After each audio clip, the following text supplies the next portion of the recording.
Welcome back to the Patrick Lane Show, where we talk about personal finance, investing, and real estate. Do me a favor, smash the like button, hit the subscribe button, ring that notification bell so that when we put a new video out, you'll be the first one to see it. It really helps us to grow, and we appreciate it a lot.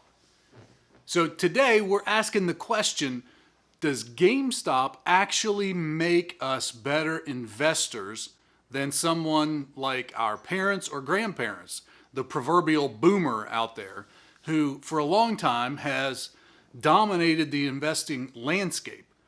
But with the changing economy, with everything shifting from sort of a real world brick and mortar based economy where people are investing in companies that have a store someplace in the mall or on Main Street, to an era where most of the business, most of the products are actually in the digital realm.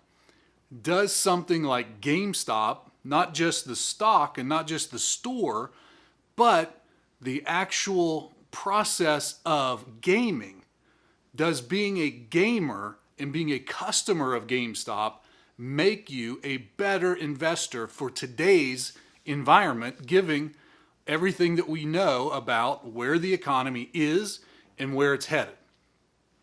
So here's some background. First of all, the digital economy out there, if we're talking about the growth of gaming overall, the growth of gaming has been phenomenal. It is right now about $200 billion a year as an industry, and it is surpassing or has surpassed the movie production industry. So if you think about all of the Marvel movies, the superhero movies, all of the big budget movies out there, gaming surpasses that industry altogether when it comes to total revenue produced on an annualized basis.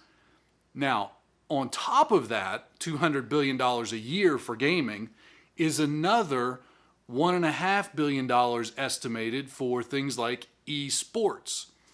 Then on top of that, and here's a big one that I'm going to include in this discussion, is the crypto market. And I'll explain why we're going to talk about crypto as being involved in this discussion in a few minutes. So stick around for that.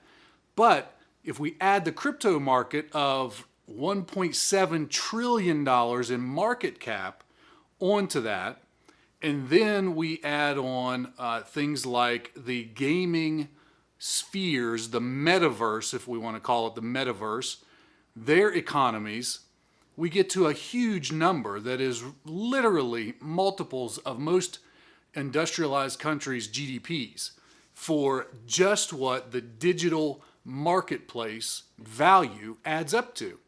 So who is investing in this and why are they investing in it? Well, we certainly know the boomer perspective on the digital marketplace. Just a few weeks ago, Charlie Munger, who is famous for being a partner of Warren Buffett, he made his feelings known about what he thinks about Bitcoin, digital marketplaces, GameStop, and all of the sort of digital tie-ins that I just mentioned.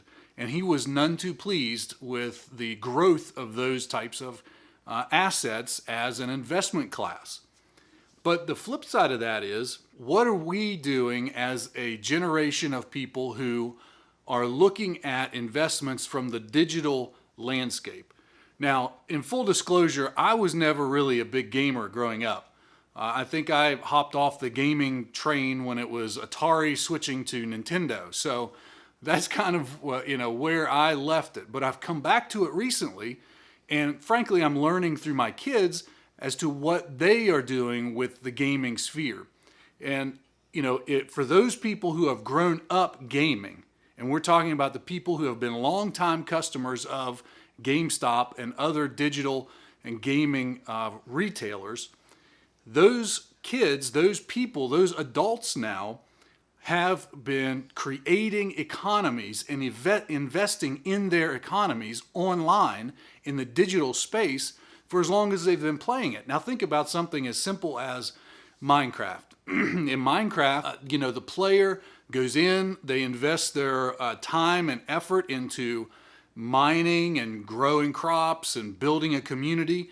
And then they end up trading with other villagers, with other players, with other NPCs in the game in order to get the things that they want, whether it's diamonds and emeralds and potions or whatever the case may be. They can trade in that digital virtual economy. Well, so then the next step comes along, and it's something like, a Call of Duty or a game of a World of Warcraft or a Fortnite, where you have this economy that instead of staying within the virtual gaming realm like a Minecraft, actually steps outside of that realm, and you're able to take real money, real world money, and purchase virtual or V-Bucks, as in Fortnite's case, into that digital world. And then again, you can trade those. Then you come along with a Rocket League that sort of creates its own economy. You create this product within the Rocket League gaming platform. You're able to sell it and trade it. And then you can actually get real world money for those types of digital assets. Well, I don't think there's really it's a short leap to say that the ability and the willingness of kids who grew up as gamers in Minecraft, World of Warcraft, Call of Duty, Fortnite, and all these games have created or developed within themselves the acceptance and the ability to create and understand and deal with digital currencies, digital economies, and digital platforms, which has then turned into the growth of things like cryptocurrencies and now NFTs in the last few weeks. And so when we look at where things are headed, it's only going to turn more and more and more virtual, more and more digital.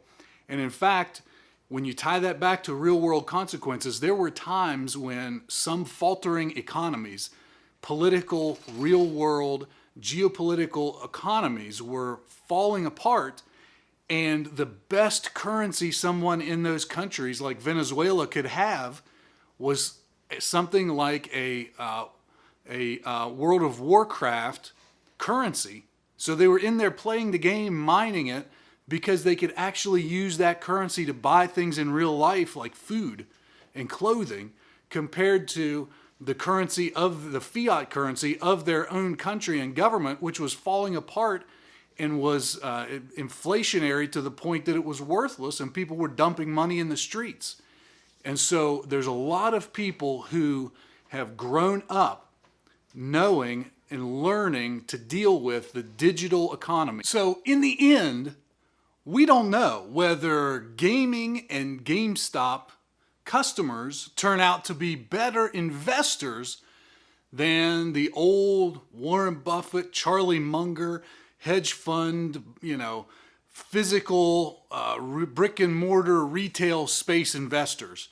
But at the same time, we kind of know that the people who were invested in buggy whips and wagon wheels aren't, even though they may have been rich in the late 1800s and the early 1900s, those are not the legacy billionaires, millionaires that we have today. And so if they refuse to transition from buggy whips and wagon wheels into investing in cars, then we kind of know how that goes. And frankly, I'm looking at the boomer investor generation, the Charlie Mungers and the Warren Buffetts, in the same way when they want to stay invested in railroads and they want to stay invested in Apple because they sell phones. But the problem is that we have entered a time and an age where gamers, people who played games as a kid and still play games now, and frankly, that's a 2.7 billion people around the planet play games on a daily basis. That's huge, huge. And so we've entered a time where those people are driving markets and driving investments. And when you can participate in a digital, blockchain-based investment and you can make money doing it, that seems to me to be the future of investing And the early adopters, think about early adopters of blockchain, Bitcoin.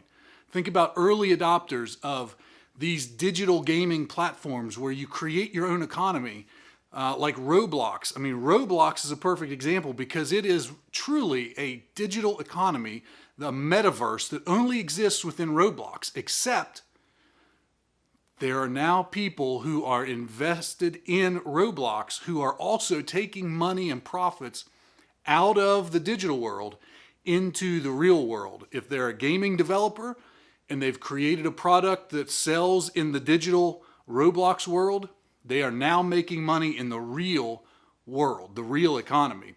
And so the more we transition to digital products, gaming, cryptocurrencies, NFTs, we're going to start leaving behind the boomer generation who invested well for themselves, but whose ideas of investments are tied to their life and their experiences. And now we have a new generation of investors who are looking for the digital experience and growth that they and their life experiences tell them is going to be the future. So that's what I'm thinking. Let me know what you think down in the comments below. Should we pay attention to this? Is this going to be a huge market? Is it the future of the economy in general that we're talking about? Or is it just a blip in the fan and everything's going to settle out and we're going to go back to sort of the boomer idea of investing, that you just put a little away in an index fund and you let it go for your entire life? I don't know. What do you think? Let me know in the comments down below. And do me a favor, if you got any education or entertainment out of this video, smash the like button, hit that subscribe button, help us to keep growing the channel. We really appreciate it. And we'll see you in the next video.